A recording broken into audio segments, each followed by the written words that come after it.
बहुत समय पहले की बात है। एक गांव में एक ठाकुर रहता था। ठाकुर का असली नाम संग्राम सिंह था, पर उनका यह नाम बहुत कम लोग जानते थे।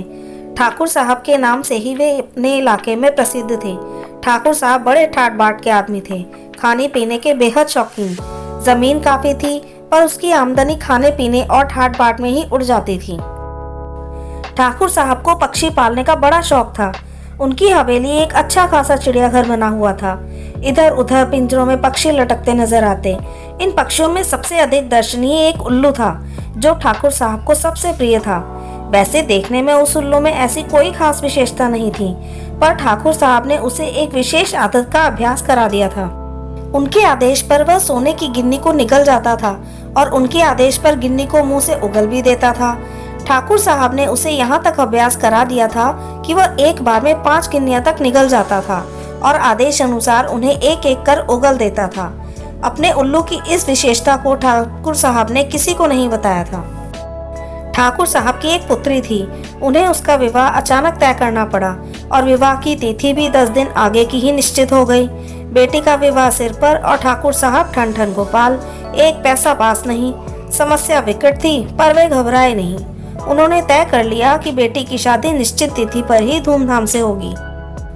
उसी गांव में एक साहूकार था। ब्याज पर धन देता था, ब्याज भी कसकर लेता था और मूलधन के बदले में कोई न कोई आभूषण भी गिरवी रख लेता था। ठाकुर साहब उसी साहूकार के पास गए और बोले, सेठ जी, मेरी बेटी का ब्याज सिर पर अचानक आ पड़ा है और आपके ही भरोसे मंजूर कर लिया है, कुछ तो मदद कीजिए।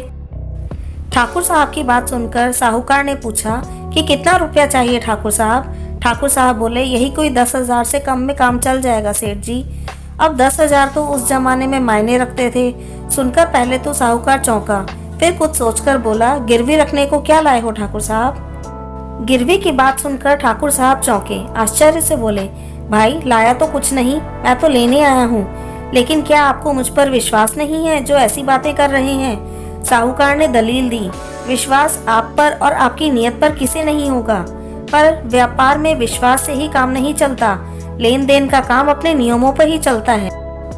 यह सुनकर ठाकुर साहब कुछ देर तो असमंजस में पड़े रहे, फिर कुछ सोचकर बोले, ठीक है सेठ जी, मेरे पास एक बहुमूल्य चीज है।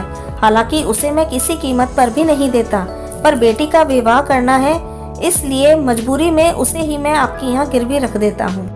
बहुमूल्य चीज की बात सुनकर सेठ के मुंह में पानी भर आया।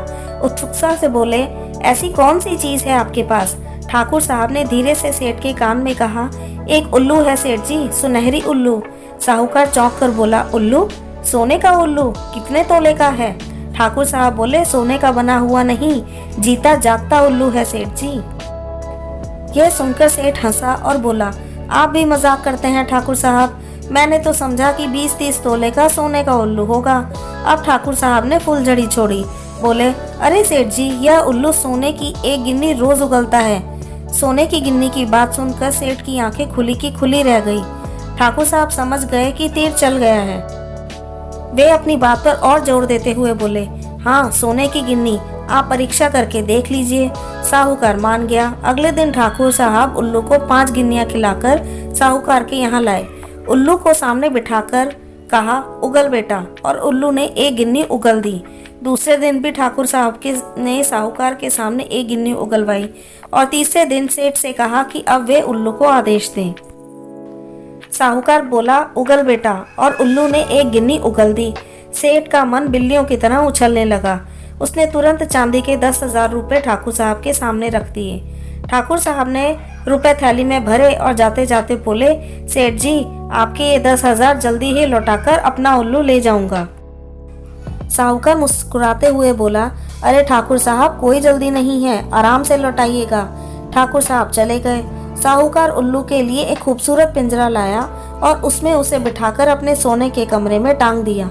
उल्लू के पेट में 2 गिन्नियां बची थी, अतः अगले 2 दिन तो उसने गिन्नी उगली, किंतु तीसरे दिन साहूकार की खिलाई हुई रबड़ी ही उगल दी।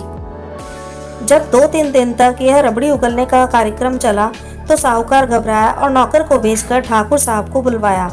ठाकुर ने आते ही कहा, कहिए सेठ जी, कैसे याद किया? सेठ झल्ला कर बोला, ठाकुर, तुमने मेरे साथ धोखा किया है। ठाकुर बोला, धोखा? मैंने क्या धोखा दिया आपको?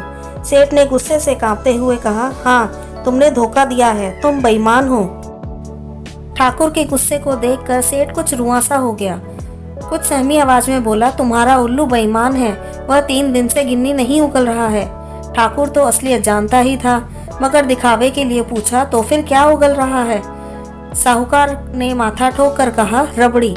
सुनकर ठाकुर ने आश्चर्य प्रकट किया। फिर पूछा कि आपने उसे खिलाया क्या था? सेठ जी ने बताया कि रबड़ी खिलाई थी। यह सुनते ही ठाकुर ने ठहाका लगाया और बोला, रबड़ी खिलाई थी तो उसमें उल्लू का क्या कसूर है? सेठ जी, आपने रबड़ी खिलाई थी सो उसने रबड़ी उगल दी, गिन्नी खिलाते तो गिन्नी उगल देता। आखिर ठाकुर का उल्लू है, बेईमानी थोड़ी ही करेगा, जो खाएगा वही तो उगलेगा। यह कहकर ठाकुर साहब खिलखिलाते हुए साहूकार के घर से बाहर निकल गए। सेठ उल्लू की तरफ और उल्लू सेठ की तरफ देखता रह गया।